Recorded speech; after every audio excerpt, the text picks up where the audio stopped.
Welcome, everybody, to this Edge of Mind podcast, where, boy, I am super excited to introduce you to a scholar and author that I have recently discovered that is really kind of blowing me away.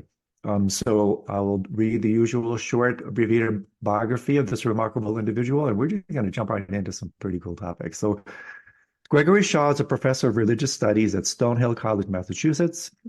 He's the author of Theurgy and the Soul, the Neoplatonism of Iamblichus, and the book that I just read that just blew me away, Hellenic Tantra, the theurgic Platonism of Iamblichus, along with numerous articles on the later Neoplatonists.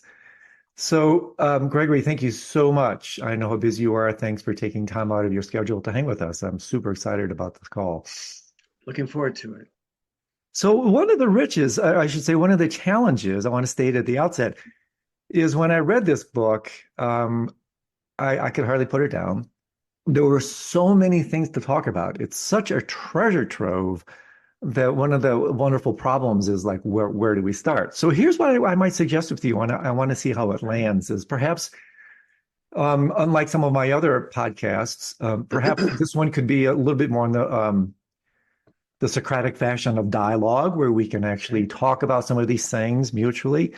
And then maybe start with some of the foundations, because some of my listeners will be more familiar with the tantric aspects of what you're talking about, but they may not be so familiar with the amazing wisdom that comes from our own Western tradition. And this, to me, has been one of the great delights in being introduced to your work, is realizing the wisdom in my own backyard. It always seemed like I had to go to the far and ancient distant East, but to read about Platonic yoga, hello, and these great wisdom minds in our own Western tradition was just a tremendous eye-opener for me.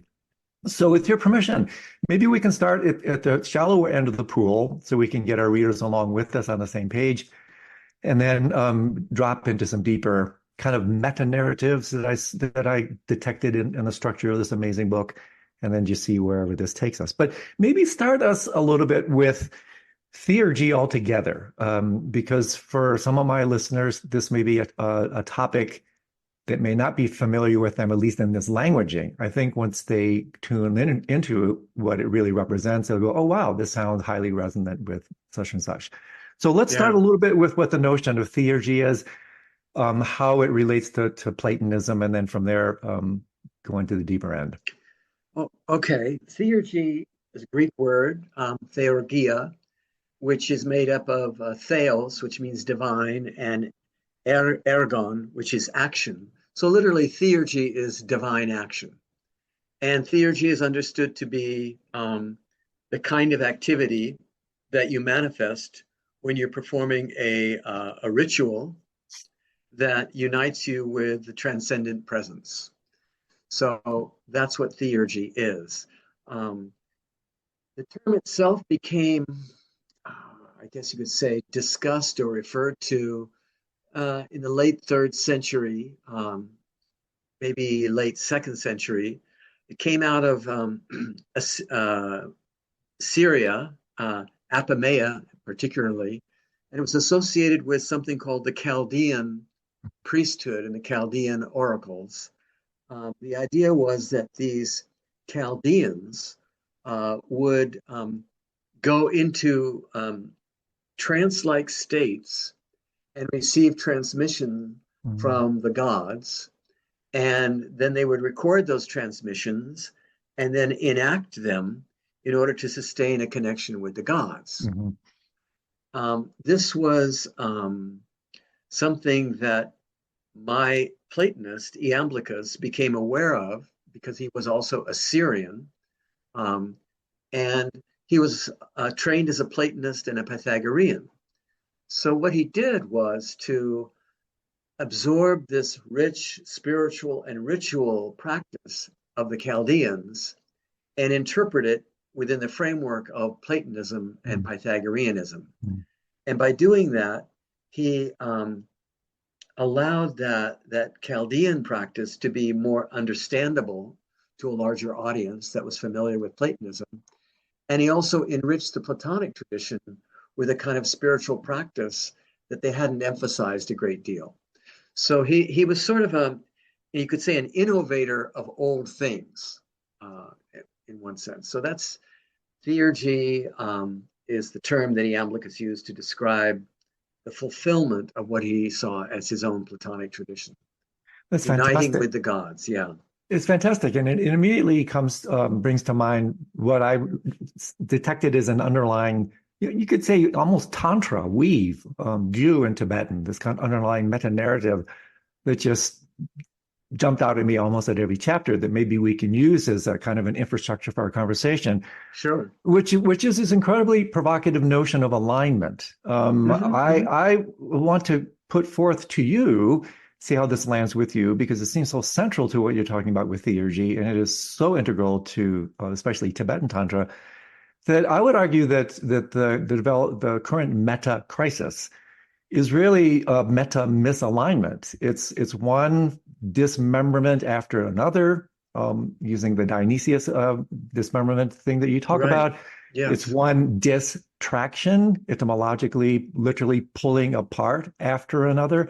It's Hmm. one forgetting after another. And so this notion of alignment to me is so critical to not only the description, perhaps bringing some explanatory power to the meta crisis, and then maybe some remedial prescriptive aspects to it. And so theurgy is completely resonant. There's another term connected to it with what in Tibetan Tantra, you talk about it in your book in relation to non-dual Shaiva Tantra or Hindu Tantric schools.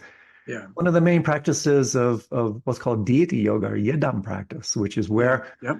as you know, one assumes the visualization of a deity, recites the acoustic form of the deity with a mantra as a way to what? Become aligned, harmonic, and trained with the wisdom of the deity principle. And so, one of the things that has just been such a delight for me, Gregory, is my languaging. You know, the cross dressing between Eastern deities and Western gods. And so I've developed a much deeper appreciation for Greek and Roman mythology around these principles. So maybe talk to us before I extract a few specific topics from you along these lines, how this notion of alignment resonates with this book and your previous work. Well, I appreciate your saying that the problem that we're facing today is misalignment or fragmentation or disconnection from a meaningful and deep kind of life, spiritual life. And that's very much exemplified in the myth of Dionysus being torn apart. But the question is, how do we deal with the being torn apart experience, this Exactly. misalignment? How do we recover our alignment?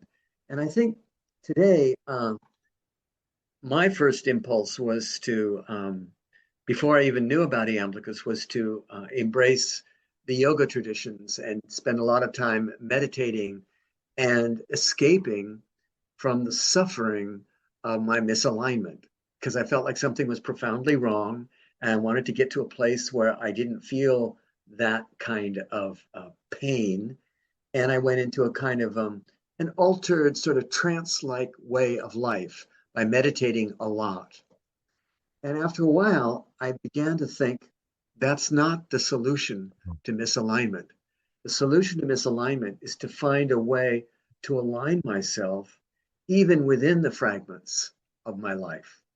And later on, I came to realize that in the Tantric tradition, the notion of an embodied enlightenment was emphasized that doesn't leave out anything of the embodied life, but embraces it all in a kind of, this is particularly in the South Asian tradition, um, and it's expressed in ritual life and it includes the body. And I think that what most people gravitate to is the sexual aspect that they associate with tantra. But that's just an element of it because as human beings, we are sexual, and so that's not cut out. And in a lot of spiritual traditions uh, that I'm familiar with, there's a sense in which you have to cut out anything that has an emphasis on a body experience. And Tantra doesn't do that. It incorporates it into a path towards realigning. So the word Tantra I discovered as I wrote this it means a weaving, Right. and that fits perfectly well with Iamblichus's understanding of what the soul is supposed to do, because every soul in this world, every human soul, is supposed to weave the divine mind into this world and weave this world into the divine mind and create a continuity. But we've lost that continuity, and that's what you just began the question with. How do we recover it? Not by escaping from the fragments that we find ourselves in. And it's not that easy to figure out how do we recover the whole while not denying the fragments. And this may be wrong, but I think that it's right, that the way to recover the whole is by allowing the fragments to be fragments, Yeah, to beautiful. honor the fragments in their own life, Yep. to find, as the Tantric tradition would say, the deities within the fragments. And those include our emotional tendencies. Where's the deity that's hidden in your anger, or in your frustrations, or in your excesses, or in your depression? Where's the deity in that? And if one can find that, and somehow find a way to recover that presence, then you can recover the whole without getting rid of the fragment of the part. And that doesn't mean you're going to stop suffering. In fact, I think it means you're going to continue to suffer, Mm-hmm. but it's different kind of suffering. It's an accepted suffering, if you Yeah, would this say. this is so incredibly rich. There's several things that come to mind. Maybe I can share a couple supporting statements from Right. one of my root teachers, iconoclastic radical Trungpa Rinpoche. But to me, Oh, what Trungpa is this, fantastic. yeah, thank you for saying that. I couldn't agree more. I know Um, people like to really disparage him for a variety of reasons, and I think that they really miss what a Completely. genius Well, he was. it warms my heart. I couldn't agree more. He was a Yeah, Mahasiddha, didn't care a whit about his reputation, didn't care what it took to wake people up. And he said a couple of things here that may be of some interest to you, yeah. completely resonant with what you're approaching here. One is that he famously said two things. One is there's no way out. The magic is to discover that there's a way in. That's really quite beautiful. And the next one, That's Gregory, good. the next one just floored me. This one has really been part of my practice is when he said, and there's ways to work with this, the absolute experience of duality is the experience of non-duality. This is an amazing statement. Well, it's perfect. Both of those statements are in complete agreement from different points of view. But well, you might want to say more about it. I don't Oh, want to please. cut you off. Yeah, keep No, going. no, it's all good. So I just I wanted to put an immediate exclamation point on this because it does several things for me. First of all, it empowers the immediacy of the awakened state. That recovery is really discovery in the classic Platonic anamnesis sense, that we already Yep. have everything we know. We just need to be remembered. In his Dharma air, the Vajrayana said, the essence of spiritual practice is remembrance. So another way to talk about dismembrance is forgetfulness, distraction. And so that's the basis of the meta crisis. So this is fantastic because it's a wonderfully empowering vector where political language is a peaceful transfer of power away from the heavens back down to the earth to realize that the heaven is embodied in the earth. And one last statement, then I'll turn it back to you. There's a dear friend of mine, a Jewish mystic. I'd like to turn you on to his work, Zvi Ish Shalom. I'm a big fan, kind of a post-Kabbalistic mysticism called Keduma, the primordial Torah. He says something here that's just extraordinary, where, again, I love these super succinct Nintig bullet point things where he says the path is perceptual, not actual. That's another one of these mind-blowing, succinct ways of looking at it. Just open the aperture of your awareness, realize you are the deity, realize you're already in a pure land or nirvana. In fact, that's the only thing that ever exists. And then basically, instead of having to go up and out and FedEx your consciousness to some trans-spatial temporal domain, Mhm. no, just realize you already are the Buddha. You just forgot. Right. And that may be a little bit hard to do when you're bored shitless and you're a little bit distracted and you don't, and you have all kinds of compulsions and hungers. And it's a little humiliating a little bit to think, okay, am I supposed to be the Buddha? How come I don't have my shit together? But that's the life that we're in. I wanted to refer to that one passage that you told me, the first one of Trungpa. Yeah, There's no way out. There is a way in. yeah. And to my mind, when we were talking earlier in our email exchange about the procession or the emanation and the Yeah, return in yep, Neoplatonism, yep. um, the going out from the one to the many and the returning from the many to the one, most of us in a spiritual traditions try to get to the one. We try to move up to get away from all the distractions around us and get back to the one. So trying to get out, you could say. Mhm. And the only way out is by finding that by finding the way that we're coming in Mm, from that one. beautiful. That's where our root is. That we're rooted in that activity that's always expressing itself in multiplicity, Mm. including all of our distractions and fragmentations. But to find your how would I put it, your weight or your connection with that activity that's coming in to this world from that other place is, well, that's the trick. Yeah. That's the only way up is by going in. The only way up is by going down. Also, another way to say it. And that's resonant also with the experience of absolute duality, which is our being fragmented and separated. And by really being able to experience it fully, we're experiencing it from that non-dual place. Exactly. And that accepts duality. Yeah. Yeah. Yeah. It embraces it, and again, it empowers it because it makes it so completely, utterly immediate. And I loved what I just want to put another emphasis on what you just said. It's so important from a non-dualistic perspective. Is kind of, in the West, we're so infatuated with light and height. Enlightenment means FedExing to these other dimensions. And translating it in what you talk about is higher equals inner.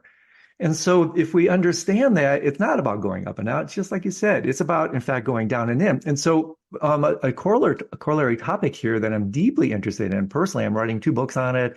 I'm involved with scientists doing studies on what Parmenides and Peter Kingsley talk about as incubation or dark retreat. I can't think of any other practice that brings you more interior than darkness. That's where wisdom abides. Peter Kingsley writes so beautifully about it. So, can you riff a little bit about the place of incubation/darkness? There's some intimations in your book via Iamblichus Mm. about the role of incubation and dark retreat in the Greek tradition. And because this is personally so interesting to me because I'm so deeply involved in this. I've been doing this practice for some 28 years, but for the first time, I'm actually starting to write about it. So can you run a little bit with this about what both Iamblichus or even some of the other Platonists or Neoplatonists have to say about Yeah. incubation and dark practice?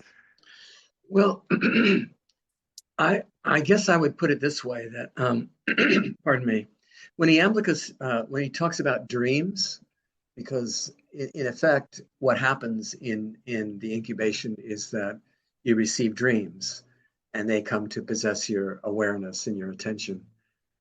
He says that there's 2 types of dreams. One is the ordinary kind of dreaming, and then the other is what he calls the God-sent dreams. Mm-hmm. Um, I I appreciate what he's saying because I've had dreams that are so compelling and powerful that they're life changing, Mm-hmm. and I would describe them as God sent. But what does that really mean, God sent? Well, it means that it, it it's not even remotely related to your personal foibles and your habits, but it just seems to be completely like you've been thrown into some sort of mythic drama and you're standing in a field with the gods, and that kind of dream. Um, People don't have them all the time. So I think that dreams, and I would have to say that the most powerful spiritual experiences I've had have come through dreams. And they're indelibly imprinted on me because of them. But as far as incubation itself, I mean, Iamblichus is certainly aware of Asclepius and the traditions of the Asclepius. He doesn't. Maybe he does, but I'm not right now bringing to mind a reference to incubation with Iamblichus. Um, there is another Neoplatonist who also was a Christian bishop by the name of Synesius, who writes about dreams and the importance of dreams. But you've been doing work, I guess, with incubation, and you read Peter Kingsley's work with referring to Parmenides as being an iatros, a healer, using incubation as a method of healing people, and that he did it himself. And that Kingsley goes on to talk about how Pythagoras goes into the dark place and he has that book, The Dark Places of Wisdom. Exactly. There's a lot to that, but that's not really saying much. A lot to that. I think that outside of really experiencing it, what draws you to focus a lot on incubation? Is it that you've encountered people that, I mean, you read Kingsley and he spoke to you and it was compelling? And did you do, I mean, he in fact has workshops where he has people lie down, you know, in a kind of an incubation type of experience. The question is, does it really work?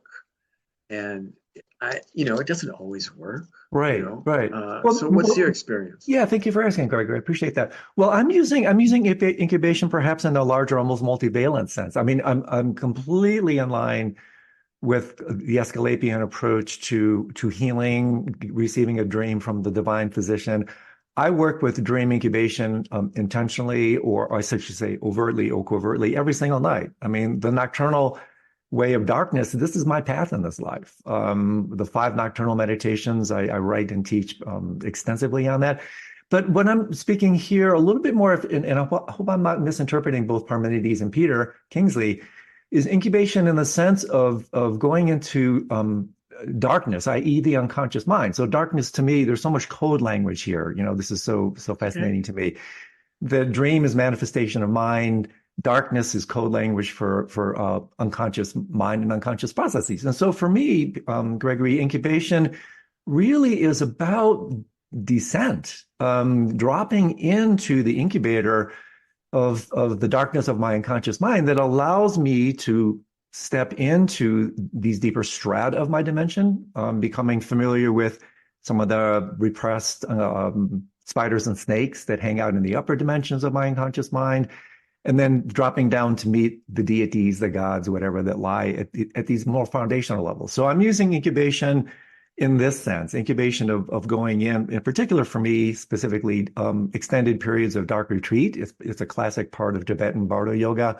You go in for up to 7 weeks, 49 days, to really, it's a simulator, it's an intimation of the death process. And I have found this to be hands down the most single transformative practice I have ever done. And so as we try to work out the phenomenology behind what's actually happening here, I'm trying to find both Eastern and Western kind of analogs or correlates to support this type of journey. So I'm talking about incubation and that let's larger explore this a bit. Yeah. When you started to talk about darkness and the unconscious and dreams and manifesting of the mind, and just in the way you were describing it, I got this wave of the fear that could come up sometimes in this process. And I had this feeling that inevitably there would be moments of profound, maybe even terror that could come up. And if you've ever experienced that, how have you addressed it? And how has the terror somehow, I'm just imagining this might happen, that becomes the way that opens you up to something even deeper? Oh, well, I'm actually so touched that you're interested in a dialogue like this. I don't want to turn it into you interviewing me, though I would love that. But let's go with the Okay. dialogue. Let's go with the dialogue thing. We'll go with this for just a second Yeah. because this is a big It topic. just occurred to me, this notion of terror, of No, fear. no, I love it. It's huge. Yeah, and so here's the way it works for me, Gregory, is that I relate to fear as the primordial affective emotion of samsara, because it is the affective expression of ignorance. And so as I journey deep into the kind of the archaeology of my unconscious mind, I am going to drop into the relative, not absolute, the relative bedrock of samsaric reality, which is fear. And this is, in fact, what creates the impetus to distract, to pull Hmm. away. Right here is the genesis of the meta crisis. And Hmm. so, one of my maxims, I balance it with Joseph Campbell's very famous follow your bliss, but if you just do that, you get blissed out. For me, I have really derived so much more benefit by following my fear. If I really want to grow in this incredibly beautiful, precious life, I follow my fear. This is why I go into dark retreat. This is why I study and practice death in the Bardo yoga traditions. Yeah. Because as Yeah. Peter Kingsley writes about, in the dark places of wisdom, that's where the wisdom abides, in the darkness and in death. So I have used this as a way. It's like, hey, follow your fear. So I do these practices to allow myself to become familiar with, relate, make friends with these deeper dimensions of my mind, make friends with the fear. Trungpa Rinpoche said, you don't get rid of your fear. You don't become fearless by getting rid of it. You become fearless by going through it. And so if I Hmm. understand below the fear is this ultimate divinity, is this reality, then I'm willing to go through that gauntlet. I'm willing to Hmm. engage those inner demons because I realize they're just the basis of my relative reality. And they're actually really good signs. If I understand this, it's like, hey, I'm starting to get somewhere close. I'm getting closer to the truth. And again, just Interesting. Yeah. one last thing about this, Yeah. Gregory, is this fear is lodged in the center of our centerless selves. And we spend most of our lives actually in a very sophisticated avoidance strategy of that fear, the fear of inherent non-existence, emptiness, or what is it in Greek? Aporia? Is that how you pronounce it? Well, that's like not knowing, aporia. Yeah. Having no clue, being kind of obliterated conceptually and Yeah. existentially. Yeah. But the other term, I think, again, please correct me. I don't want to be a dilettante here, but what is the analogous term for emptiness? Was udania, or is there another term? Udania. Yeah. Yeah. It means nothingness. Yeah. And Socrates said that all he knew was udania. His Yeah. wisdom was udania, Yeah. empty. Beautiful.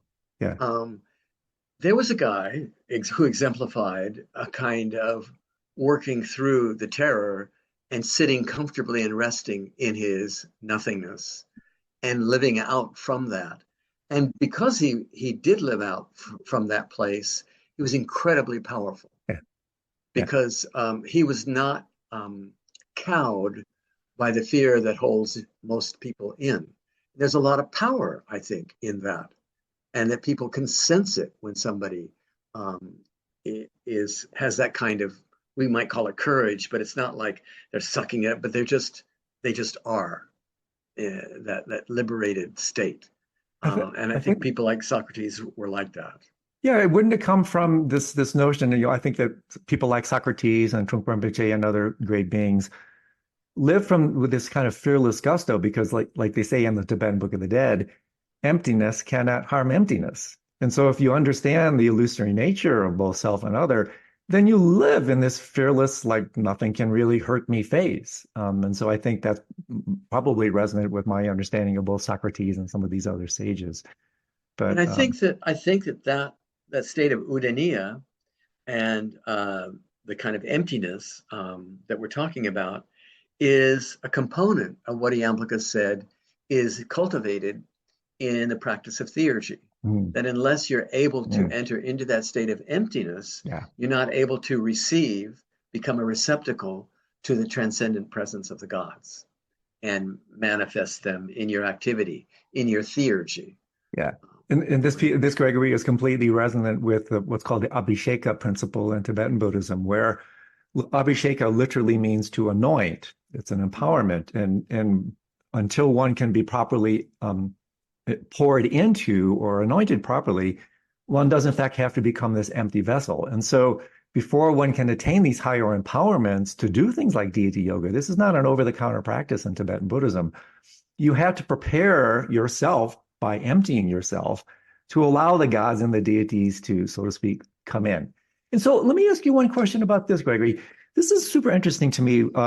I've been so infatuated with the Socratic notion of daimon and its extraordinary resonance with deity principle. I've been practicing multitudes of deities. In my 3-year retreat, I do them. I do what's called Yidam practice every single day of the week. So I'm curious, is it possible? My understanding of the Greek, the Hellenic tradition is sometimes daimons are kind of appointed to you or assigned to you, for lack of a better term. Is it possible, you didn't use this language, but can one build one's relationship to a daimon? Like I'm doing, for instance, I do Manjushri sadhana every morning. I work with the deity principle of wisdom. So to me, when I'm doing it, it's like, hey, this is my peep. This is now maybe I'm actively cultivating a relationship with this daimon. Does that resonate with Hellenic approaches to this? Well, it does. And there's a couple of ideas that come to mind. There is a wonderful scholar at Stanford whose name at the moment slips my mind. And she even talks about how evangelical Christians will create this Tanya Tanya Luhrmann. Luhrmann. She's a friend. She's a friend. Yeah, she writes about this sort of experience of developing this relationship with an imaginal presence that's real through prayer and visualization and it has real effects and has a real substance. So can you develop a relationship with it? Certainly, I think that Iamblichus and the theurgical tradition definitely understand that to be the discipline that one follows. And that in a way, what you do is absorb the energies that the daimon sort of expresses in the world that you live in. And there's daimons in nature, there's daimon that sort of is connected to your own soul. And then beyond that, there's what they call the gods, who are powers of the whole thing. But in order to return, you could say, to the divine, you kind of have to eat the cosmos piece by piece. It's kind of an absorbing of. And I wanted to go back to what you were talking about with the Abhisheka, this anointment, which needs emptiness in order for it to happen. Because there was a good bit of discussion among scholars and even in the ancient world. What's the difference between a theurgist and a magician? Oh, beautiful. Run with this. Oh, this is one of the great points of your book. Well, magicians do the same kinds of things that theurgists do. They recite unintelligible names and sounds. They invoke the presence of these invisible powers, and they affect events out in the world. And people would not have gone to magicians and asked them for help if they didn't really have some ability to do what they did. So and Iamblichus doesn't like magicians. And the question is why? They seem so similar to the theurgist.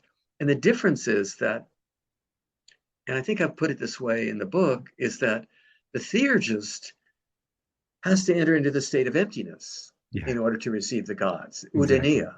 So by being nothing, then they can transmit the everything through their, so my face becomes just the face of the all.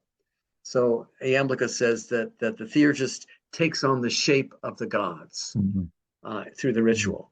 The magician, on the other hand, learns these invocations and names of the gods, but he has them take on his or her shape or identity. He subsumes the invisible presences into his or her identity. So that it's the exact opposite of what the theurgist does. And I'm sure that in the Tibetan and Tantric traditions, there are dark magicians too. Oh, totally. And they have a lot of power, but they're not in touch with that emptiness. That's the requirement to really get this Abhisheka that you talked about. Oh, Gregory, this is so incredibly important. And I'm wondering, this occurred to me just popped up from Manjushri. Is it possible that someone like Trump or Hitler could actually be a magician in this pejorative sense and not even know it. I mean, is this in fact one way they derive such extraordinary pathological power is because in fact they are transducing these deity and God principles, but subverting them using their machinations. So have you thought about that capacity of the deity principle? Well, apart from associating Trump with Hitler, which I don't do. I think it's an overreach.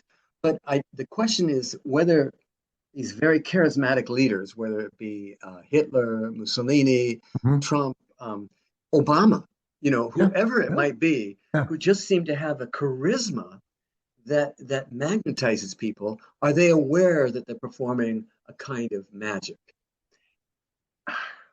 That's a very interesting question. I think that I mean this can even happen to great performers on stage, Hmm. Hmm. or great poets, or musicians, when they're feeling this, that they're in the groove and they're manifesting it, whether it's a politician giving a speech Hmm. and they're feeding off of the energy of the crowd, and the crowd's feeding off the mirroring of their energy with the speaker. um, it, there is a definite kind of magic that happens there. Hmm. The real problem happens when the individual becomes drunk with Yeah, that experience, yeah, and then thinks that it's all about me yeah, in an individual personal sense, and not me only as a performer in the ritual itself. It's yeah, the ritual yeah, that's where the God comes in, not the person who performs the ritual. yeah. That Somebody has to do it, but it's the misplacing of where the power is. And um, and people are quite willing to misplace the power into the hands of these leaders and say, "Oh, he's the savior," or you know, hope and light and truth. And most of us can't pull that off. As human beings, if we don't stay close to the earth and remember that we've got feet of clay, um, we really screw up badly. And I think Trungpa actually was pretty wise about this, and he didn't assume these sort of "I'm greater than anybody." I mean, he was willing to look like a real loser, mm, if you know what I mean, mm, and get shit-faced drunk in front of his disciples and mm, be mm, a complete mess, to remind people that that's. I had a good friend who went in for a meeting with Trungpa. You used to line up and you have your right. meeting with, and he said that Trungpa was absolutely, completely trashed Mm, drunk when he came in to meet him. And in a way, there's a lesson there mm. that don't project this kind of artificial perfection on these people. That's not where it's at. But you got to meet him. So, okay, this is the lesson you're going to get from me today, is that all that stuff's a bunch of shit. Yeah, You have to rely on yourself and yeah. deal with your own stuff. And when you were talking about darkness, and the way that you do it, Andrew, is not imitable by anybody else. Only you can do it your way. Hmm. And I'm all for tradition, and traditions are great. But when they make people all imitate a Yeah, certain pattern, yep, then it becomes artificial, yep. and then people try to enact what they think Mm. is the way of perfection, and they just become actors and sort of deceiving themselves in thinking that they're following some sort of path. Oh, I go into the darkness and I do this and because I read Andrew's book and I know how Andrew did it, and now I'm going to Right, do it. and right. and they have to do it their way, Exactly. and it's not going to be exactly how you did it. It makes me wonder why anybody writes any books about how to at all. Isn't it true? I Yeah. don't know, but I mean, we have to share what we know, but no one can do it like you, Yeah. and you can't do it like anyone else. Well, that's so spot on. That's such a great point. And this is one, especially in the so-called dark practices where nobody can follow you into the dark. Nobody knows your faculties and foibles better than you. And so again, it's another highly empowering practice because you become your guide. You become your meditation instructor. So to me, the guidance is in fact just to create some Right. parameters, some Framework. guardrails, so people don't Yeah, go right. completely off the line. But God, you said some amazing things. First of all, I do want to make an apology. I did not mean to associate Trump directly with Hitler. So thank you for clarifying that. I just threw them into the same Well, sentence. no, I mean, you could use any charismatic leader. And Right. that's why I threw in Obama, just to sort of like Exactly. complexify it a little bit. No, Right. I super appreciate that, but there is something about, and again, this is the notion of alignment. In the Buddhist tradition, as you may know, arguably the most elevated of all teachings are the great perfection teachings of Dzogchen, also sometimes translated as great completion. I'm starting to look at them, Gregory, as great alignment. This is a great alignment tradition, and so when anybody enters the zone of optimal performance, there's an entire psychology around this kind of thing. People know it colloquially when they're involved in activities and they enter these flow states. So I wanted to return a little bit to this alignment principle and come back to something that you intimated that I want to elaborate on, which to me, when I read this chapter in your book, The Coda, Gregory, this was a tectonic shift for me. Astrology, because Oh, right. Mention that. not only was I Iamblichus against magicians and sorcerers, but he was really against astrology while he was himself an astrologer. And so that chapter, I really want you to speak on this because this has radically changed my relationship to this ancient art. And because I go to Tibet, I go to Nepal, and I'd visit with my lamas and my gurus, and I'd ask them for an empowerment or something. And every single time they'd have to check their little astrological calendar. And I'm going like, what? Okay, they're great beings. I guess they must be doing what the WTF are they doing? So Exactly. and so finally, because of Marcello Ficino that you referenced in that Mhm. chapter, that chapter alone is worth the price of admission because now I finally realize, and please run with this, it's not about prediction. It's No. about becoming in resonance with and lined with Yes. these deity principles as they're represented not only internally but externally as the planetary systems. This thing has completely changed my tune. And so, for instance, one practical thing, and then I'll come up for air. Mm. One very practical application of your book for me is aligning with the right question. So, for instance, very often we ask the wrong questions. A very practical one for me is I spent so much of my life like, oh, what should I do with my life? What should I do with my life? What I finally discovered is I'm asking the wrong question. The real question is, what does life want to do through me? What does life want to do with me? And then if I Mm. just get out of the way and allow these cosmic forces to flow through me, not in some messianic sense, but really in the sense of just opening and service, this is a game changer. So I'm throwing some noodles on the wall here, but I cannot tell Yeah. you how impactful your chapter on astrology has been to me. Oh, well, thank you. Yeah, it was an important chapter for me. I think that um, it's really important for us to realize the contribution of Marsilio Ficino as a Renaissance theurgist and astrologer. He himself criticized the astrologers of his day, very much so. Didn't want to associate being an astrologer, and it's an astrologer in the what you call the predictive sort of pseudo-scientific prediction sort of game. He didn't do that. What he was interested in doing was helping people align with the what James Hillman calls the archetypal presences that are in our lives, or the deities that are permeate the world. It's a matter of finding a way to align with all of those energies and powers. And Ficino was a real genius that he would find that our different emotional kind of postures, whatever they were, had correspondences to the different deities, the different planetary deities. And we might say, well, this is just all imaginative bullshit. Okay, call it imaginative bullshit. But if it worked, it worked. And there are things that we associate with the planet Mars, which is anger and being impetuous and impatient and so on and so forth.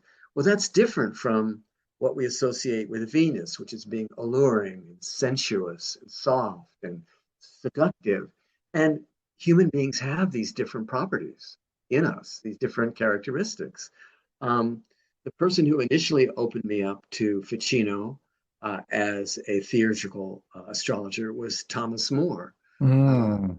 the Mm. Jungian and James Hillman reader who saw Ficino, and he wrote a book called The Planets Within, which I would suggest that you might really like if you like Totally. this coda part of my book. Um, Thomas More's book, The Planets Within, is a wonderful exploration of how Ficino interiorizes this whole Hermetic Platonic tradition and then expresses it in a practical way through his astrological work, which was a healing work. He saw his work as healing souls, which is what you meant, I think, also when you said aligning. It's all about aligning.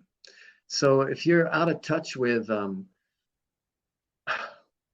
like, if you've got some sort of anger problem, what you need to do is to find some elements that are associated with the planet Mars, a time that's associated with the planet Mars, colors that are associated with the planet Mars, and honor that mother effing deity and give him his due and make him know that you really think it's important and real and then it's satisfied and it doesn't need to act itself out through your excesses. It's being honored by you. And I think this is what Iamblichus means when he says that unless you honor each one of the gods, you can't possibly return to the all. Yeah. That every one of these elements in the world, including their daimonic expressions, because every one of the planetary gods has a whole sort of, you could say, um, an army of daimons that does its work. So you have to honor all of the energies out there before you can assume that you're going to go to some place that's um, more than just being out here in the material realm. That Yeah, again, everything you're popping out here is just so extraordinary. And one of the things I smiled about a little bit here, Gregory, is it's how amazing we're unbeknownst to us, we're in this kind of cosmic sandwich.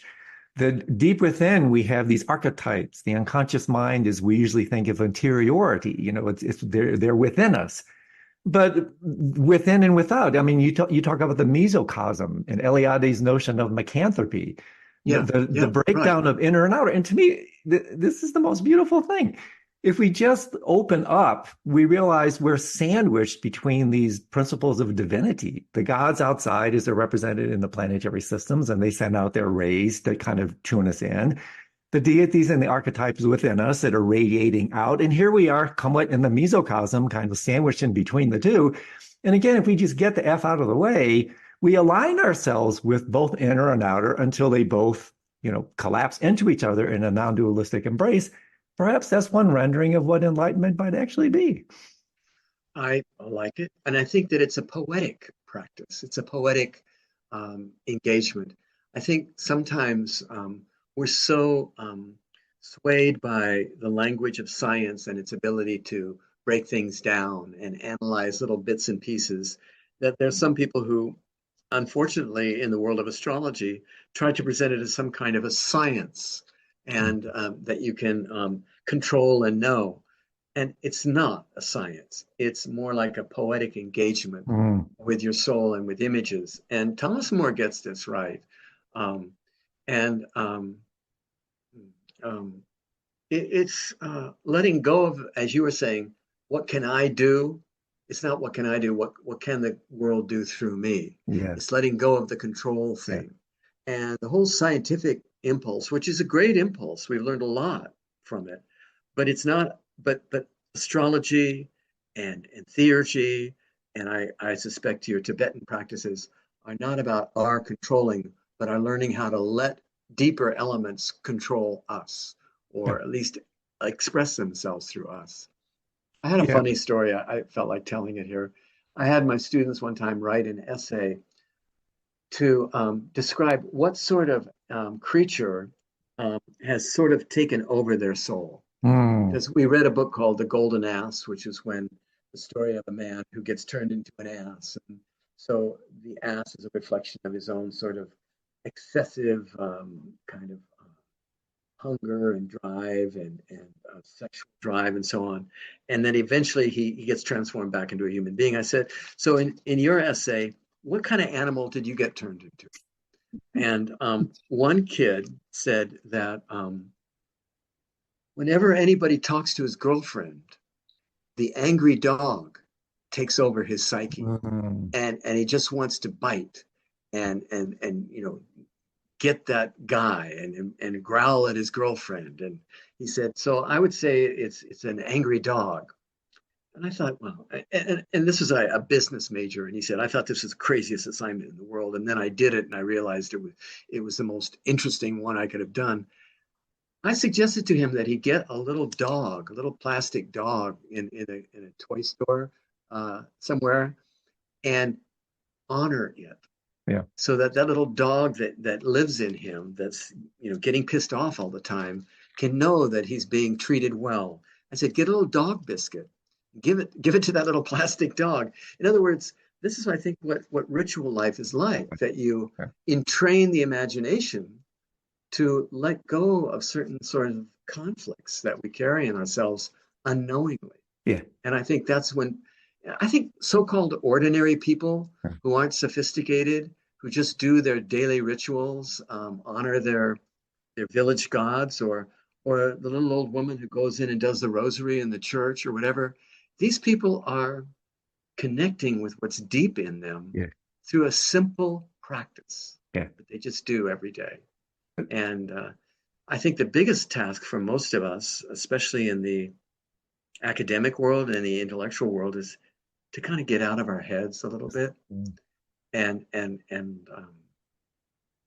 as you put it, let the universe do what it wants to do through Yeah, let me. it do us. Yeah. And these Mm. conflicts, okay, that you're talking about, I mean, these conflicts are yet another iteration of misalignments. And I think so. This Yes, is why I think it's such a meta narrative, is that once we yes, sensitize ourselves to it, we realize, oh my gosh, I had no idea I was so misaligned. And as you probably know, in Sanskrit, this is so compelling.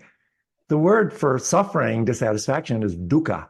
hmm. Etymologically, what is it? It's a wheel with the axle off center, an Oh, axle that's really? out of alignment. And so, hey, check this out. Just this week, when I was riffing on this, talk about synchronicity, talk about alignment, I took my car into the shop because I had some wobble in the tires.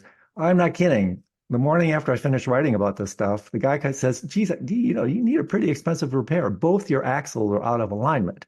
Oh, So God. to me, it was like, wow, like, is this so cool or whatever? So here's one thing about the astrology thing that you intimate as well, and I want to make sure this Yeah, lands with you, right. is that in fact, if you realize, if you put yourself when the wind is blowing at your back, when you are in alignment with reality, well, I can make a few predictions. You're probably going to have an easier journey. If I can make some predictions that if you're going against the alignment of swimming upstream, I can predict you're probably going to have some obstacles. And so to me, this is the way I know, and as fate would have it, I met an astrologer 2 months ago at Esalen who did a reading for me. I begrudgingly accepted it. It blew me away, Gregory, because it was like, how does this person know so much about what is going on with me right now? And then all of a sudden, click, click, click, your book and all this stuff comes into play. And it's like, wow, this is all about getting in tune with. And so yoga does it. Mindfulness gets us in tune with the present moment. Deity yoga, theurgy gets us in harmony and alignment with the gods. The formless practices, Mahamudra Dzogchen, they get us in harmony with reality itself. And so all the way across, we have this narrative of misalignment, dukkha, and then sukha, getting back into alignment. And so again, this is important to riff on, because if we can understand this and recognize it, then we perhaps can realize, wow, this meta crisis is just an iterative expression, just like I said 45 minutes ago, of this particular process. And you can't fix a problem you don't even know you have. So go to the shop, get yourself aligned. Right. And- and- It's an interesting story. You said you were at Esalen and somebody suggested you have an astrological reading, and you were like, well, and then you had it and it blew you away. Um, what when an astrologer gives you a reading, he or she is doing divination, Mm, and they're using those elements and their engagement with you to tap into your psyche and the energies that you are manifesting. How do they do it? I don't know. But they they practice, they do it, and it's really remarkable. A good astrologer can just seem to be right on target on so many things that they shouldn't possibly know, and yet they do. Yeah, they do. Yeah, I again, like I mentioned, I'm not being hyperbolic when I say this. Your writing in this book is just completely altered my relationship. So one thing that we've pinged out a term that may not be familiar to our listeners. My fault, I introduced it, and I want you to circle back a little bit more and talk, because I tossed it out without defining it. The notion, the Greek notion of the Socratic diamond. And again, I don't know if it's pre-Socratic. That's where I trace it back to in my naive understanding. But this, to me, this principle of the daimon, D-A-I-M-O-N, Hmm. has been so central over the last couple of years when I started to dive into Kingsley's work and now your work. Can you say a little bit more so our listeners get a deeper appreciation of this particular principle altogether, so that we can then perhaps, to return to the theurgic um, trajectory, for lack of a better term, open ourselves to these diamonds, open ourselves to these vessels of wisdom. Okay. Socrates is probably the best example of somebody who was working with and honoring his daimon. And daimon is sometimes used interchangeably with deity or God. I mean, it has a sort of, and it's only later in the tradition that people say, like in the Iamblichus' world, make these fine line distinctions between what a daimon does, what a God does. But in general, and also in the Socratic era, a daimon is a divine principle, and it's a divine element in your soul. It is, as James Hillman put it, I think it's called the code of something. It's basically defines Code of who the you're supposed soul. to be. Code of the soul. Code of the soul, I believe. Yeah, Yeah. it's a great book. Um, there is an interesting book written by Charles Stang Mm, called Our Divine Double. And he starts off in one chapter by talking about Socrates' daimon. mm, In other words, it's the divine double of Socrates. And it's a beautiful exploration of how this divine double plays itself out in Socrates' life.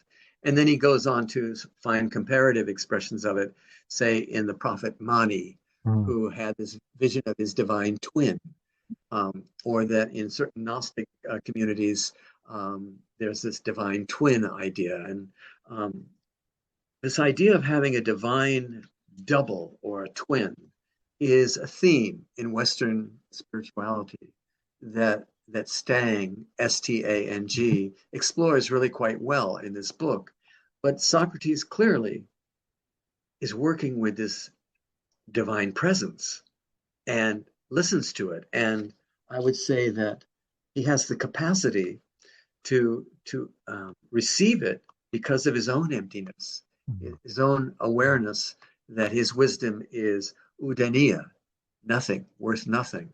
And that allows him to receive these daimonic Mm. impulses and guidances that he wouldn't otherwise have tuned into. And Socrates himself was like a kind of shamanic, powerful figure that most scholars who are very academic and rational are a little uncomfortable to talk about how people would go into these ecstatic states when they're around Socrates and break into tears and start weeping and so on. But they did. And it's like Socrates was kind of like a Muktananda kind of figure or Mm. something like Mm. that. A little different, obviously, because he was very cerebral too. But his cerebral expression was completely rooted in his deeply erotic connection with Mm. whomever he was talking to. Mm. And that was also how he's connected with his daimon. It's transformative. And he explains in the symposium that daimons have the function of connecting heaven, earth. Mm. They're the mediators between the heavenly world and our world. And Socrates himself became a mediator, a daimonic man, you could say. So the daimon is it's a very rich idea in the Greek and Platonic world. Yeah. And the reason I throw this into the mix again is because I think we cherry pick a little bit our Greek mythological intellectual tradition in the West. I mean, we do live in Plato, Socrates, Aristotle's world, whether we know it or not. And Peter Kingsley, of course, traces it back further to Parmenides. But let me see, this is what comes to mind here, Gregory, is that one massive near enemy of Western individualism, the pioneering individual approach, is in fact exactly what we're talking about, that we perhaps don't avail ourselves of our peeps. That a friend of mine once said so beautifully, whether you know it or not, there's all these unemployed angels. Get them off the unemployment line. Mipam Rinpoche once said very beautifully, you guys need to realize you're not alone. And so part of what I'm talking about here, the invitation to this conversation is I can speak from my own life and my own experience. I'm sure you can resonate with this from yours as well, is that I have discovered some of the most magical aspects of my life when, in fact, I make myself available to a ready conversationalist. I make myself more available to what in the Pure Land tradition is called kariki, other power, that there are agencies, non-human intelligences that are just as real or unreal as I am, that I can cultivate a relationship with, theurgically or through deity yogas and whatnot, and then realize I have so much more help. I am not alone. I do not have to die alone. I do not have to go through these great hardships alone. I have all these peeps in my environment that I can invoke. And so I think again, this is part of a confession on my part. Yeah, yeah. This has been a game changer for me to realize just open my aperture and get these off the unemployment line. Well, on those days and those moments where I'm able to do that, I feel completely blessed and full. And there's like I need nothing in this world except just to be grateful for that sort of connection. I don't always have that sort of sense of being connected with these peeps that you mentioned. But you know what? I think at a deeper level, I have it in ways that I'm not even aware that I have it. Because I mean, if I look at this objectively, this book doesn't come out of nothing. This one. I mean, Mm. I've spent years immersed in that world. It lives in me. I am that world. Mm. So I kind of take it for granted a little bit. But I'm as able to be distracted by the bullshit of our culture as anybody else. But I do have this, I don't know how I would put it. There's a deep pool that I always have access to Mm. because I've spent a lot of time digging that well and being in those waters. So um, I'm never unaware that I guess I am grateful to be connected to it. And much more than I can get really glib a little bit and talk sort of cerebrally that, oh, I don't know this, I don't know that. Bullshit, I do. I do know something. Yeah. And I am connected to it and I am grateful for it. And that's why we're having this conversation because I've become part of that tradition.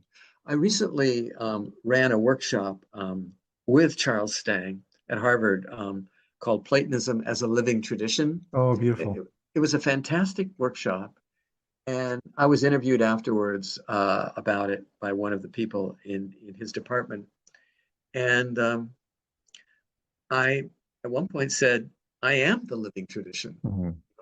I realized that. And I said, it's not a big deal. It's not like, oh, wow, I'm the living, but I am because Mhm. of the way I've lived. And you are a Mhm. manifestation of the traditions that you've devoted your life to.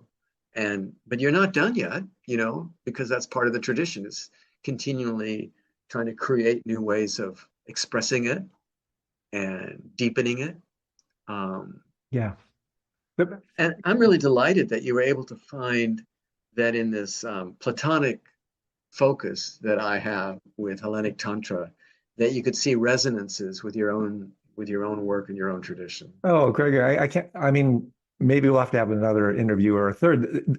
there's so many other touch points that I want to explore with you, but a couple of things here. Yes, indeed. I mean, the real elegance of what in my world we talk about as lineage, tradition. This is another way to talk about Tantra, the weave, the unbroken conduit of electricity going back to the source. And again, if we can, Trungpa Rinpoche talked a lot about this, is getting out of the poverty mentality that somehow we're not capable of being conduits of this lineage transmission. And of course, speaking in harmony with what we were talking about earlier, it's not Mm. Gregory, it's not Andrew. The lineage is actually propagated when Gregory and Andrew get out of the way. That's when the lineage actually comes alive. And so along these lines, you suggested this, but maybe if you're comfortable sharing with us a little bit more, you're unusual as an academic and as a scholar because you are a practitioner. And it's unfortunately somewhat frowned upon in this establishment of the academy that one actually practices what they preach. Mm. Are you comfortable saying a little bit more? I think Jeffrey Kripal, I think, talked about what you're alluding to as hermeneutical mysticism, that Hmm. your path of scholarship, your path of study is in fact your praxis. But you do Yes. also intimate on other occasions that you are a meditator, you are a practitioner. And Hmm. so, especially for those of us who aren't familiar with Hellenic approaches, theurgic approaches, can you speak a little bit more, if you're comfortable, about what constitutes your practice outside of what we've just been talking about? Um, well, okay. Two areas in particular. One is just I do a sitting practice. Not as much as I used to. I used to do it obsessively, hours a day, but now I'll just do it occasionally. I like you know, just like basic Buddhist type sitting practice, which is sort of a trying to nurture the udania in myself, the shunyata, the emptiness. Um, but apart from that, I would say that one of the most empowering practices for me is writing. Mm, Um, and most people think of writing as okay, you know something and then you write about it and it's information. I really don't approach it that way. I mean, I have these sort of senses of what I'm interested in and what I think is the case. Then once I start writing, I discover what's there. And the writing itself is the way in which things come from what's deeper in me mm, and are revealed. So writing is a spiritual practice for me. mm, My guess is that probably it's similar for Jeff Kripal, mm. who just is incredible. And and I think he even has a phrase in one of his books about the writer who's being written, and that's sometimes how I feel about it. That um, I, even this book, I was teaching it a few weeks ago in an online class, and I was reading over it before we would have our weekly meetings, and I would read the chapter, and it was blowing my mind. It was like, oh my God, this is really deep stuff. This is great. I didn't even know what I had written, Yeah, until I read it later yeah. and absorbed it later. So that there's a sense in which writing allows me to be a medium for what I would hope to be a kind of a noetic flow, a kind of Yeah. a spiritual insight. So I would say that's a spiritual practice for me, writing itself. Yeah, it really comes back to the kind of the daimon principle as well, right? Whatever daimonic energy, intermediary between the gods, whatever this once again the principle of alignment. Dare we say such a loaded term, channeling, where you're Well, opening open. very much so. It's very much like channeling, um, and that's without all the glamour and the the excess that comes with that. But it's a quiet channeling, if you like. And I think that any author, people who write novels and their characters in their books have a kind of vitality and feel very alive to the novelist. They're channeling, and those characters are real beings for them. Otherwise, the book wouldn't be interesting to read because they feel alive to the reader. Yeah. And they have to be alive first to the author who is in a sense a magician Mm, and in creating a world and mm. inviting people to enter into it. Um, so for me, writing would be one of the practices for me. It's what comes to mind, Gregory, is I'm a musician, And T.S. Eliot said something very beautifully that comes immediately to mind here when he said something to the effect of music heard so deeply it is not heard at all. One becomes the music while the music lasts. That this kind of, again, this resonance, stepping Yeah, out, getting into the flow and channeling. And so that's it. I want to be very respectful of your time. Do you have a few more seconds? I wanted to talk to Yeah, you. I'm because I was curious, going to say Greg. one more thing Oh, about please. the this whole idea about being an academic. You know, I went to graduate school, religious studies at UC Santa Barbara, very, you know, highbrow academic approach. And the whole time I maintained what I kind of secretly considered to be my savage self, that I just stuck to that kind of intuitive uh, vision that I had about things, and I wrote in a way that satisfied that feeling. And fortunately, it, it was able to pass through the gauntlet of their academic, you know, obstacle course. So, and I have a good friend that I used to write an article, and I would send it to him, and he would respond back, and he basically tell me in philosophical terms what I had written about, Hmm. because I wrote from feeling, and he read it from thinking, and he was able to reflect back to me how how it resonated in a kind of an analytical way, which I had never even considered. So I'm kind of somewhat unaware of what I'm doing when I'm doing it, Hmm. if I could put it that way. Yeah. Yeah. Again, I completely relate to that. So there are a couple other things that, if you have a second, I would Yeah, really do it. like to riff on a little bit. Yeah. In relation, you and I have had a little conversation behind the scenes about, I think, one of the most powerful explanatory models that is not overt in the Tibetan tradition. You do, in fact, find intimations in the work of Sri Aurobindo, Ananda Coomaraswamy, and then you bring it out in the work of Plotinus.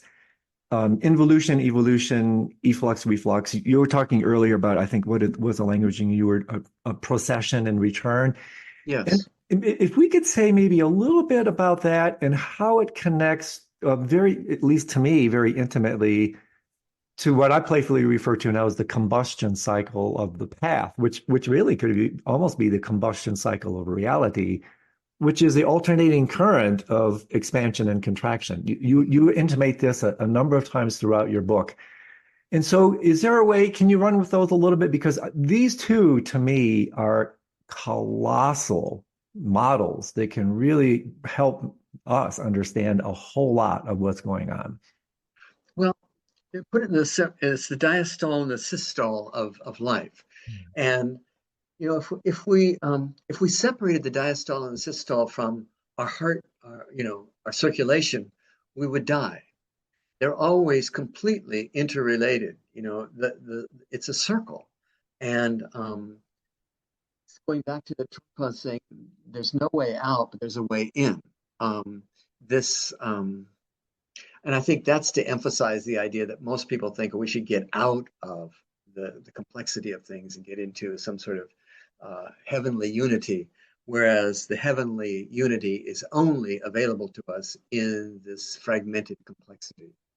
And so, this going out and coming in, we tend to separate it conceptually, but in reality, they can't be separated. And I think that's an important thing to realize that. A lot of mistakes conceptually and even existentially happen when we separate the going out and the coming back as if they were two separate things. Um, and they're not. And but but because we think in separation, that's the only way we can articulate it Mhm. as if it were separated. Um, I think Amblika says somewhere when he's talking about the creation of the cosmos, he says we tend to talk about it as if it unfolds in a process of time, Mhm. but in reality, it's all happens at once. Mhm. But because our language forces us to Mhm. separate into segmentations and so on, we tend to think of it as actually being segmented. But the reality is that it's simultaneous, but our language forces us to make it in separate stages. And I think that that's the same for this process and return, this procession and return, this going out and coming back. Um, they're really one Mhm. circle. And I don't know if that's addressing what you were thinking about, but Well, it say more. is. Yeah, I do want to say a little bit more because you also bring in one of the other really great books of the last 10 years for me, Mark Tchaikovsky's book, The Doctrine of Vibration. Yeah, The teachings on spanda, pulsation, to me, it's the same thing. were about as tectonic as your book. When I came across and again, I have such deep, maybe it's in the Buddhist tradition. I have not come across this modeling as articulate as it is in the spanda tradition, and also what I'm learning from the Greek tradition. So a couple more things about this, Gregory. First of all, how far back can one trace this? You mentioned Proclus. Oh, interesting. Does it go deeper? Or how far? What is the origin of this in the Procession and Western? return. Yeah. That's a good question. I think that one could say, I think in terms of being accurate in giving you an academically accurate answer, which I think it deserves that kind of answer. I'm not sure I can give it to you, but my guess would be it goes back as far as Pythagoras and the Mm. pre-Socratics. That even Empedocles talks about these principles of strife and love, and as if they're two separate things, but they're kind of intertwined. I think Kingsley does talk about this a lot in his book called Reality. Oh yeah, Um, I'm reading it now as we speak. Yeah. it's it's a hell of a book.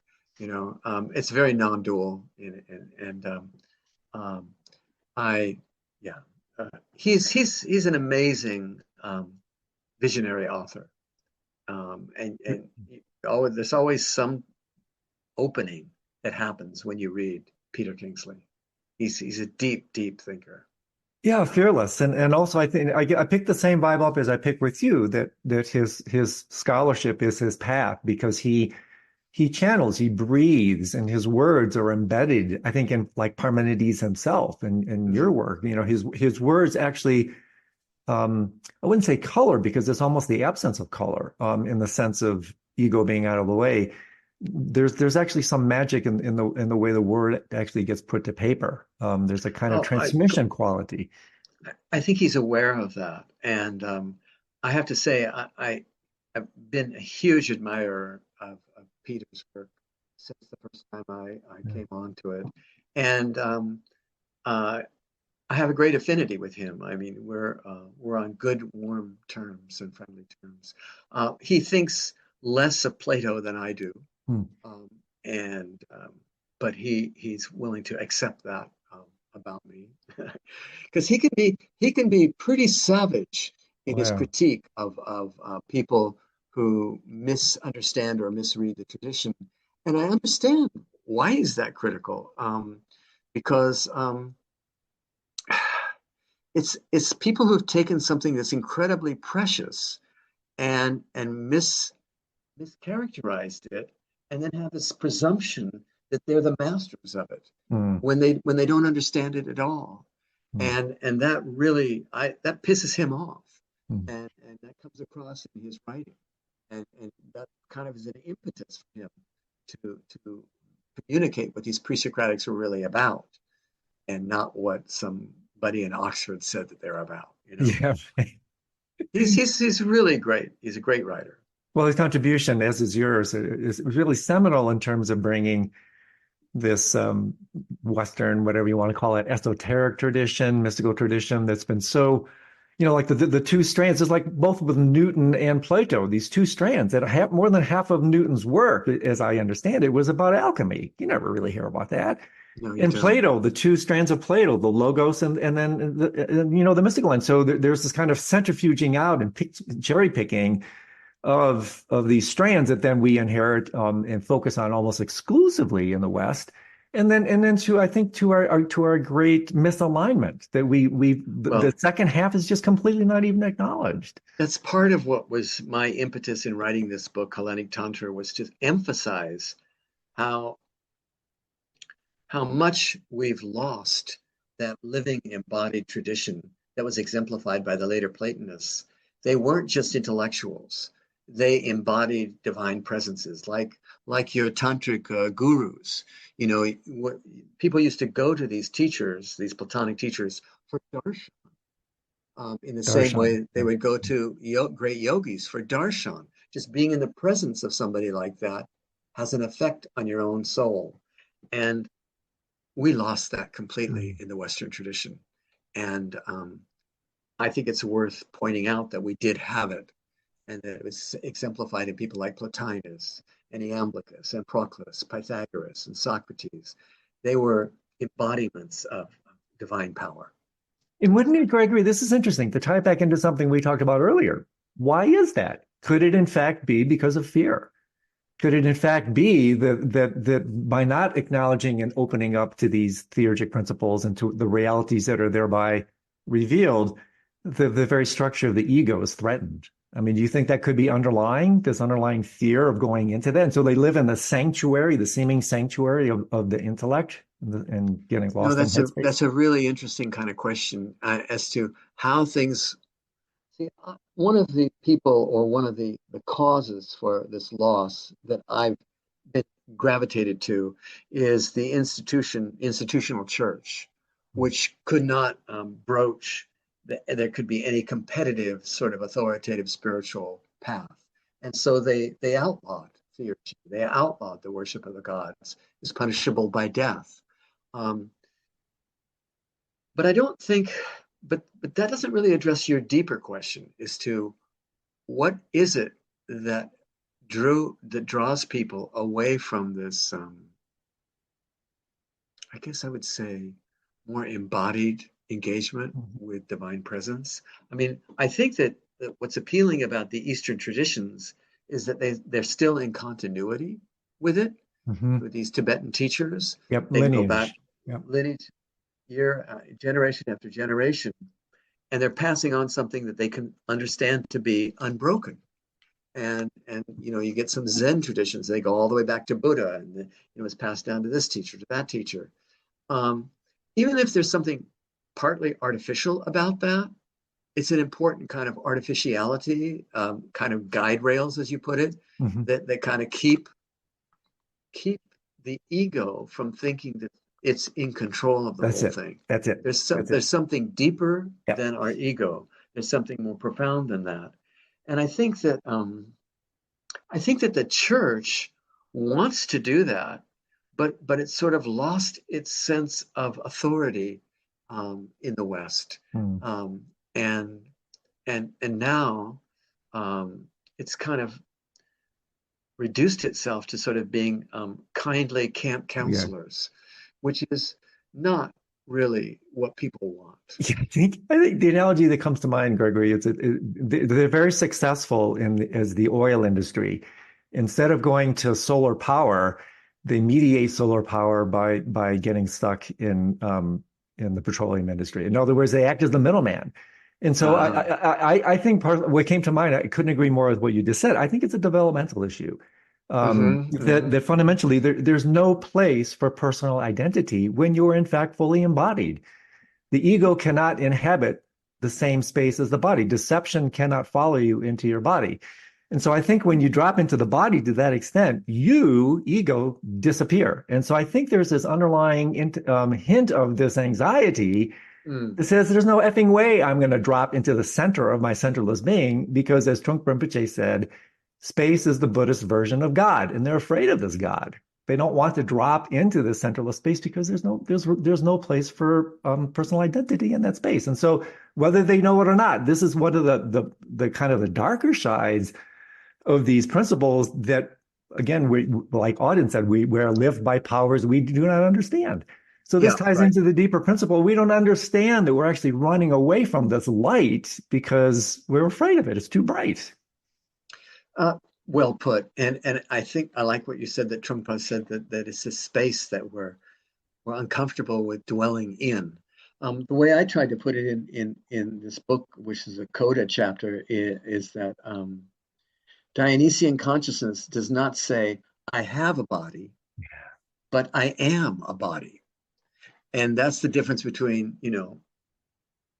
thinking that you're controlling something and being immersed in and being the body. People say, "Oh, I have a body." What is that? What's that supposed to mean? I have a body. What are they? Some sort of spaceship or some sort of pod up above here? And no, we don't have bodies. We are Yeah, bodies. yeah, And my body is talking to your body. yeah, yeah. Yeah. You know who's really good on this stuff? Alan Watts. Oh, yeah. Oh, for Alan sure. Watts was a unrecognized spiritual genius, I think. Yeah, yeah, The guy totally. was just so lucid, so lighthearted, and yet very profound. Yeah. Yeah. Yeah. It also connected to this, Gregory, tying it into the meta crisis, the same sort of thing. Maybe we take it even a step deeper. It in relationship of like, oh, I'm part of nature. No, you are You nature. are nature. Right, right. My relationship with nature. I am nature is more appropriate. Yeah, It's exactly. exactly the same thing. And this again, I bring this back because otherwise, oh geez, there was this really interesting conversation Andrew had with Gregory, and it was so heady and it was so intellectual. And so I think we both want to bring this down into a transformative somatic level because that's where we change, right? We don't change up here. I don't change when I think about things. I change when I feel things. And so if I can feel my connectivity to my soma, I get aligned to that. I get aligned. This is just my personal planet. I get aligned to this planet. And then from that alignment, I look out and realize, wait a second, what am I doing to my body? What's going on with this planet? And so now you have this kind of translational spirituality where this is great because this ties in beautifully to what Suzuki Roshi said, that it's completely resonant with theurgic principles. I love this line. He said, strictly speaking, there are no enlightened beings. There's only enlightened activity. That's an amazing statement. And so where does that spontaneous enlightenment activity comes from? Exactly the deep understanding and somatic embodiment of these principles. And then you become theurgic in the applied sense. Then you go out and you help others and you help this planet Yeah, because you're now yeah. realizing your inextricable connection to others on the planet. Enlightenment activity. That's theurgy is for Yamakusa's tradition. Amazing. Andrew, this is a really cool conversation, and I think we're both aware that uh, if you extend it a little bit longer I than it was needs to be, then you start to lose an edge of it. same. I was literally just going to go there. So, with your kind permission, Yes. maybe in a couple months, I would love to bring you back because Yeah, let's talk again. I still want to talk about photogogia, Yeah. your extraordinary topic, um, chapter on mantra. There's so It's much good more in stuff. this book, and I'm feeling exactly the same thing. It's been You know what? extraordinarily rich. I just want to tell you, thank you so much for being able to be somebody who really appreciated what's in this book, because it's precisely hoping that there'd be people like you that I wrote it. And so it's like, my dream come true, being able to talk to someone like you. Well, that means So the world to me, thanks. Gregory. Your book, I read a lot. You can see all the crap I have back here.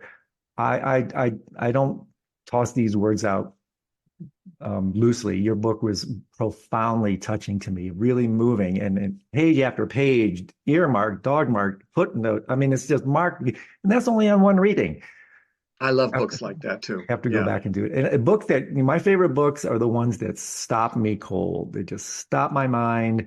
Anyway, like, wait a second, I got to think about this. I'm really So I'm really thankful that whatever I wrote had that effect on you. it Yeah. it truly did, my friend. And so Yeah. thank you so much.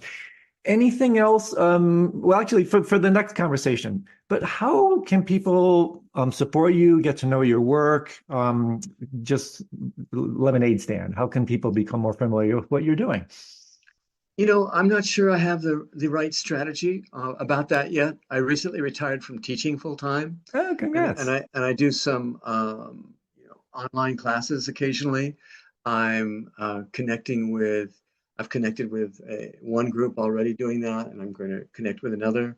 Um, Reach out to me. Invite people to write me, and if they've got some sort of ideas, if they want to pay me money, You'll take I'm a it. good I'm a good American guy that likes to pay my rent and fix my car, which is right now in the shop.